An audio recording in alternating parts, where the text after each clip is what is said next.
সংসদের অভ্যন্তরে শুরু হওয়া বাবা সাহেব আম্বেদকর বিতর্ক এবার ছড়িয়ে পড়েছে গোটা দেশে। বাংলার মুখ্যমন্ত্রী মমতা বন্দ্যোপাধ্যায়ের নির্দেশে সোমবার রাজ্যের সর্বত্র পথে নামবে তৃণমূল। বড়দিনের প্রাক্কালে দেশের ১৫০টি শহরে কংগ্রেস কেন্দ্রীয় স্বরাষ্ট্রমন্ত্রী অমিত শাহের ইস্তফার দাবিতে পদযাত্রা করতে চলেছে কংগ্রেসও। স্বরাষ্ট্রমন্ত্রী অমিত শাহ বাবা সাহেব আম্বেদকরকে নিয়ে করা মন্তব্যের প্রতিবাদ আর পাল্টা প্রতিবাদের মধ্যে দিয়ে শীতকালীন অধিবেশন শেষ হলেও তার বিতর্ক তীব্র হতে চলেছে। দলিত ভোটের ভবিষ্যৎ নিয়ে সন্দিহান বিজেপি, তাই তা অধিবেশনেই সীমাবদ্ধ রাখতে মরিয়া গেরুয়া শিবির।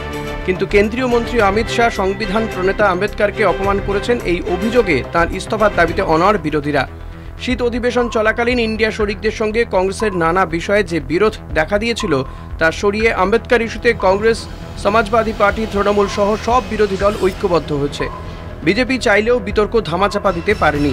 এমনকি দলিত নির্ভর রাজনৈতিক দল মায়াবতী বিএসপিও ২৪শে ডিসেম্বর প্রতিবাদ কর্মসূচি নিয়েছে। তবে সবার আগে পথে নেমে বিজেপির বিরুদ্ধে আন্দোলনের ডাক দিয়েছেন বাংলার মুখ্যমন্ত্রী মমতা বন্দ্যোপাধ্যায়। আগামী সোমবার রাজ্যের সর্বত্র আম্বেদকরকে অবমাননার বিরুদ্ধে তিনি মিছিল করার ডাক দিয়েছেন। দুপুর ২টো থেকে ৩টে রাজ্যের সব ব্লক ও পুরসভাতে প্রতিবাদ মিছিল করবে তৃণমূল।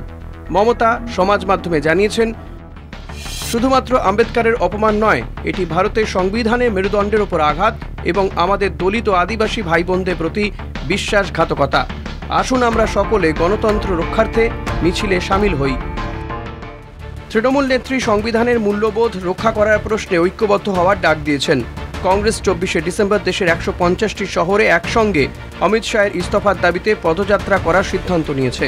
দলের সাধারণ সম্পাদক কেসি বেণুগোপাল জানান, ২৭শে ডিসেম্বর কর্ণাটকের বেলগাভিতে ওয়ার্কিং কমিটি বর্ধিত অধিবেশনের আয়োজন করেছে কংগ্রেস। সূত্রে খবর, কোন কোন ইস্যুতে নতুন বছর থেকে তারা দেশ জুড়ে আন্দোলনের প্রস্তুতি নেবে তা স্থির করতেই ওই বৈঠক। সেখানে আম্বেদকর ইস্যুও গুরুত্ব পাবে। শাহের পদত্যাগের দাবিকে সামনে রেখে ওই দিন বেলগাভিতে বিরোধী দলনেতা রাহুল গান্ধী মল্লিকার্জুন খাড়গে জনসভা করবেন বলে জানান বেণুগোপাল। দলীয় স্তরে সমাজবাদী পার্টি, আম আদমি পার্টি সহ বাম দলগুলিও একই দাবিতে সাংগঠনিক কর্মসূচিতে পথে নামছে।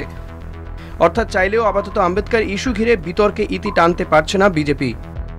কলকাতা টিভি।